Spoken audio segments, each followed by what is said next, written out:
there, welcome to the kitchen at Westminster for an episode of Saving Time. Tonight is a workshop in the kitchen at Westminster. We're making lemon meringue pie. It's Easter in a week, 2 weeks, 1 week, 2 weeks.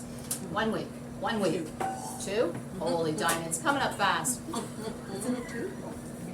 Lemon meringue pie to me says Easter. Okay, if you think about pies and holidays, pumpkin pie at Thanksgiving, apple pies in the fall, usually a raisin pie or a mincemeat pie at Christmas. Easter is all about lemon meringue. Why? Because it looks like a great big ball of sunshine, right? Like, when you think about it, lemon meringue just screams spring. It looks exactly like you want your table to look. So I timed it out because I'm confident that each of you are going to leave tonight knowing exactly what you're doing, and you're going to go home, you're going to have one of these on your table at Easter. It's almost like an instruction. You can let it go if you want to, but I don't think you will, because it's so good. And also lemon meringue pie, the filling that we're making for the lemon, it can be used just to fill tart shells as well. So you don't always have to do the meringue on top. You can use that filling for anything really, or if you made a trifle and you wanted to layer that in, yum, right? Yum, trifle. So keep that in mind. So you're going to leave with that recipe. We've done pastry in groups here before. We'll do it again. Lemon meringue pie is a single crust pie. So we're going to do 3 recipes of pastry and bake 6 pies. Okay? Butter and shortening. Okay. Shortening alone gives you a beautiful flaky crust, which is what you want, right? You want it to be tender and flaky. However, shortening alone can leave you with that kind of feeling in your mouth, that you know, it kind of clings a little to the roof of your mouth. If you go butter alone, you skip that kind of feeling, and the taste is lovely, but it is a tough pastry. It's hard. So I do a mix. You get the best of both, so that you get some of the flavor of the butter and some of the flake of the shortening. I brought this up. I'm sorry, the recipe doesn't say it. Where do you get the recipe? They're over on the table over in the corner there. Right from here. Start with cold butter and cold shortening, and then it doesn't just disappear as you cut it up. Otherwise, it's just going to get mushy, and it'll turn into like when you cream butter for cookies or something. So we're going to start with 1/4 cup of butter. And I usually just cut it into some pieces. I don't get too concerned about having, you know, a fine dice or anything like that. And just, so you're starting 1/4 cup of butter and 3/4 cup of shortening for 1 cup total. If for whatever reason you don't have any butter, by all means go all short. I wouldn't go all butter. Okay, just because it's just going to be a hard pastry. It's not going to, it would melt in your mouth. But I don't think it would really, if you think you're doing something nice, that you think, oh, I'll go all butter. It's not really not, it's not serving you a good turn. I wouldn't go that way. It's there. And just use the knives, kind of, you know, chop it up. You're cutting it in. You want to cut it in. There's more over there. Yeah, that's here. My handy little guide here. So there's a 3/4. Thank you, Shannon. 3/4. There's enough for 2. Here we've got some people. Hi, Michelle. Sorry, I'm late. There's that. Shortening and butter until you've got a fine crumb happening.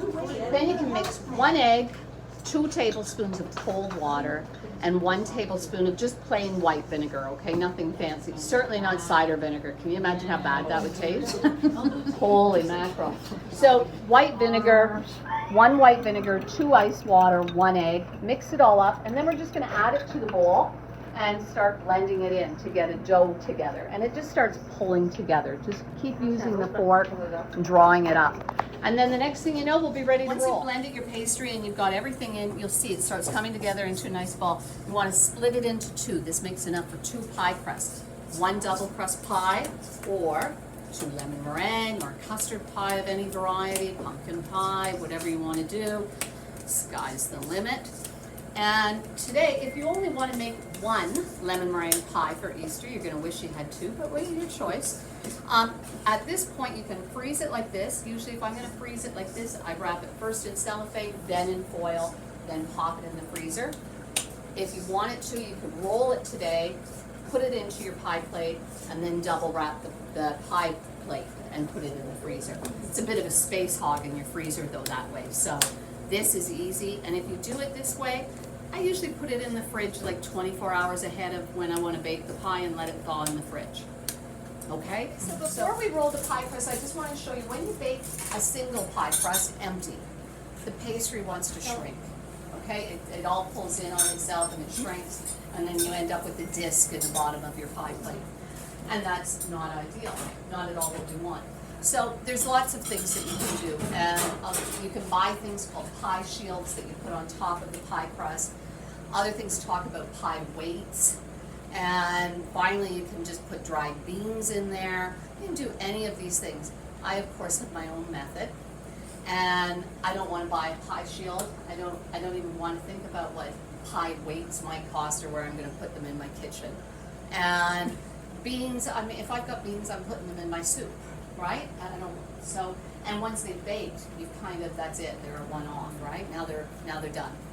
So, what I want us to do is, and some of you we've done this before. We're going to make a little pattern for our pie plate. So just take one of these pieces of foil and just loosely, it doesn't need to be perfect, but just press it around the bottom of that plate. And what we know then is later, it'll sit right in there. Okay? We've made a nice little pattern. So what I do for a pie shield, what we're coming to is once we put our pastry in there, we'll dock it, which just means poke it with a fork. And fancy, right? Translation, poke it with a fork. And then we'll lay this on and put in this nice little pie plate. These are small, anywhere from 2/3 of a cup to 1 cup of regular old sugar. It's going to weigh it down. The sugar's just going to cook on there. When we're finished, when it comes out of the oven, we lift it up, we dump the sugar in a bowl. That sugar's baked a little bit, but it's got like a nice caramel flavor, and it's good for putting in cookies or cake. Oh, wow. And then you get a reuse on your sugar. And so it's just that easy, and foil is recyclable. So we didn't go out and buy a bunch of stuff. If we're making pie, we make sure we have sugar in the house anyway. So you've got sugar. It's zero waste, and it's really easy. But before we put you have to remember to make your pattern before you put the pie crust in. So I'll pass these around, and we'll just do that before you start rolling and are ready to fill the pie shells, okay? Mm-hmm. Easy peasy, right? Mm-hmm. And it works. When you start to roll the pastry out, the bottom of your pie tin is always smaller diameter than the top, right? Because it's got some angle to it. If you roll your pastry to the top edge side, so if once you roll it out into a circle, just plop that down. Make sure it's at least that size. And then you'll know that when you lay it in here, you'll have enough to go up the sides, okay? So that's sort of your goal. How do you know when to stop? When it's about that size, at least. Don't let it be smaller. If it's smaller, you're gonna end up piecing it around. These are stainless steel tables, so we can just roll straight on them and we'll clean up the mess after. I'll pass this around, put a little bit of flour down. You don't wanna make what you put on the table another ingredient. So don't just keep adding flour. Put it down. Okay, here we go. So if your pastry starts to be sticking or coming apart, just pick it up, get a hand right underneath of it, flip it, and then you got flour on both sides. Spread it around on the bottom and go again. Sometimes if your edges are getting weird, just use your hands to tidy them up so that you keep that nice consistent circle going. Okay? Think like Play-Doh. It's soft, it's pliable, you can work it. If you put a tiny bit of flour in the bottom of your pie plate, when you lay the pastry in, it'll be easier to slide it around because it won't stick to the pie plate then. So just do a tiny bit in there. If it feels like the pastry is getting, like once it's spread out and it seems like it's not going to lift up easily, just take a butter knife and gently run it through. You don't want to tear it, so just from the edge in and just loosen it, okay? Don't lift it up. Do half that way and half that way. A little bit of flour in that pie plate. Knock some of that out. We'll just put it here. Okay, and then all the way over, and we can just drop it in, and then it won't collapse on you so much. And that pastry, the flour in the bottom, let us slide it around. And now you can press it through and tidy up all those spots. Okay, so the pie crusts are in the plates. So now we're gonna dock the crust. And we do this so that there's somewhere for the air and the fat to go as it bakes, so that it doesn't just bubble up and then shrink.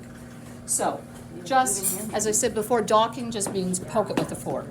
So it's, just do it all over the place and even a little bit on the sides. And just give it a spin. There's no rhyme or reason to it. You just wanna poke it around. That's good, like that's gonna be enough. So just as much, and just with a fork, it's easy. There's no real clever thing going on there, just lots of poking. And then you're gonna do that, and then we're gonna put some sugar in there. We've got this, and these are small pie plates. So this is a half cup, and I'm gonna guess it's probably pretty close to enough. We're just gonna, you can see, you just wanna spread it around. Really, that's probably enough, okay? You just wanna coat it so that weight it. That's all we're doing. And so you already docked that juice out of a room temperature lemon, then a cold lemon. Okay, make sure cold lemons are not going to give it up. It's like that, and cut it on this direction. So that's how you're going to see the segments, right? When you open it, so that when you put it through the reamer, away it goes. My reamer doesn't have a strainer on it. Some of them have a strainer built into them, and they collect the pulp and the seeds. Mine doesn't, so as I do it, I just pour it through a strainer, through a colander to separate the seeds from it. You don't want seeds. Ideally, no seeds. If you get some pulp, no big deal. If you think your lemon, if you want to, you can zest some lemon in. I don't usually bother for lemon pie. It's pretty tart as it is. But sometimes when it comes out of the oven, if I am feeling ambitious or I want it to be extra pretty, I might do a little zest before I ream them so that I can sprinkle some zest on top of the meringue. And then it just looks so nice. It's not necessary. It's just pretty. It's extra, right? It's just a little extra. So we're gonna get started. We're gonna cut these in half. We need 12. We're gonna make 6 recipes here, so we're gonna use 12. Every lemon you get will give you about a quarter of a cup. Okay? A lemon will give you about a quarter of a cup. Lemon meringue pie uses half a cup. Assume that you need a minimum of 2 lemons. Wouldn't hurt to have 3. You can always put a lemon in anything, right? If you've got a chicken, put the whole lemon inside the chicken. Easiest way to season a chicken going. Inside the chicken. That's it. That's it. I usually cut it in half and stick it inside, and that's it. Actually, when I have mine. Okay, timer went, so let's get these out of here.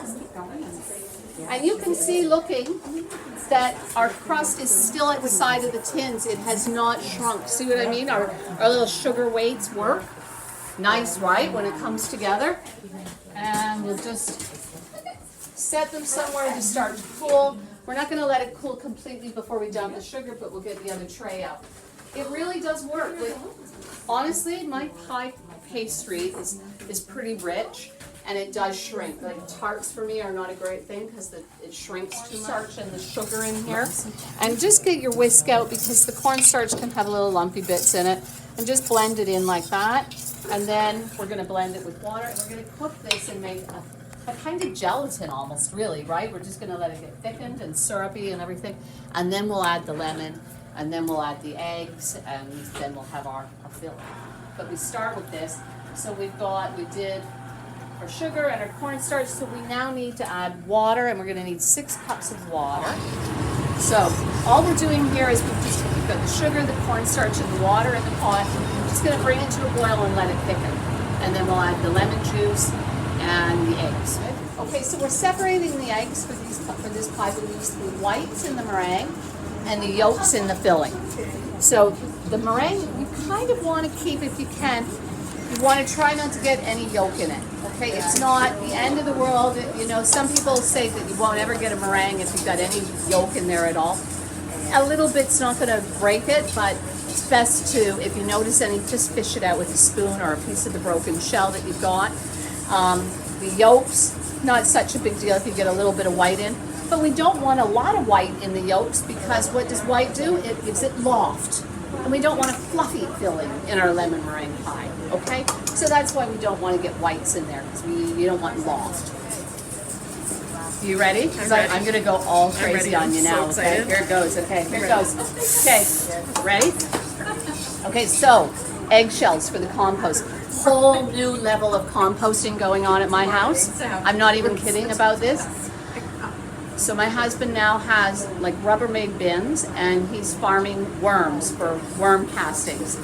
And so the eggshells get crushed because worms really like eggshells, but you got to crush them up because, you know, they don't actually have little teeth. So we crush up the eggshells to feed to the worms. The worms, some of the worms live in my garage and others live in the basement. It's a little weird, I'm going to grant it to you, but you watch my garden grow. We will go and do a garden tour again this summer, and we'll check out how the worm castings are paid out in the garden. I've got high hopes. Needless to say, so does he. Okay, so we've been boiling this away, and you can see it's getting thick. You can see a path as I move this through. So now what we're going to do is add a little bit of salt, because salt brings out flavor and everything. And we're going to add the lemon juice. And we'll get that cooking along, and then we're going to be adding it to our eggs. First, lemon juice and salt. And you can see when we pick it up and drag it across, it doesn't immediately disappear in there. We can see how it's not mounding, but it's sitting there. Okay? And oh, it does. It smells beautiful. Now, the other thing that helps it set is butter. So, a couple of tablespoons per recipe. In our case, copious amounts of butter. And that's an actual term, copious amounts. How much butter? Copious amounts. A lot of butter. Julia Child would love us in this moment. Because that's the secret to everything, right? Now I just got butter on my glasses. Do you have butter there? 2 tablespoons? Yes. So you're stirring in the butter, and the reason we add butter, and I add butter to all puddings, is if you think about, we're melting the butter in here. When you melt butter at home and then you put it in the fridge or you leave it set back out on the counter, it goes solid again. And so that's exactly what we want it to do. It will gather and set in the custard and help our custard have a good set. So we want to melt it, and then we want it to firm up inside the pies and fill them. So if somebody else wants to do that for a minute until the butter, you can slide that thing over, and I'll grab our pie shells because that's going to be the next step.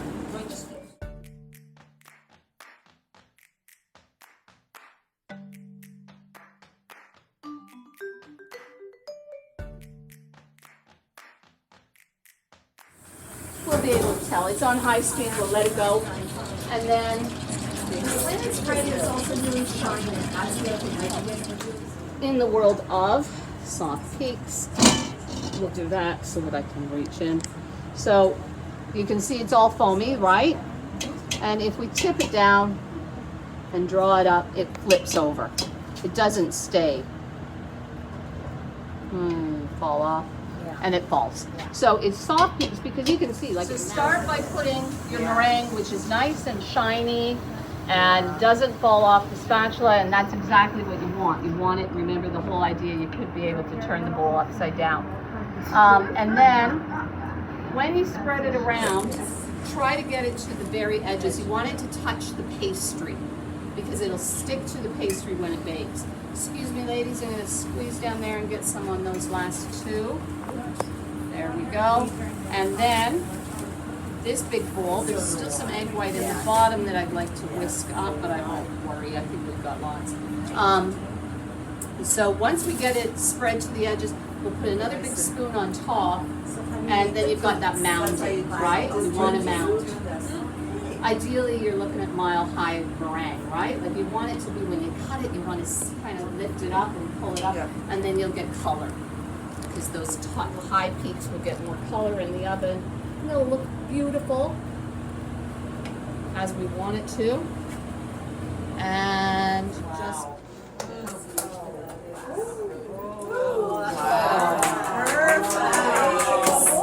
I know, right? go. Do you see a box?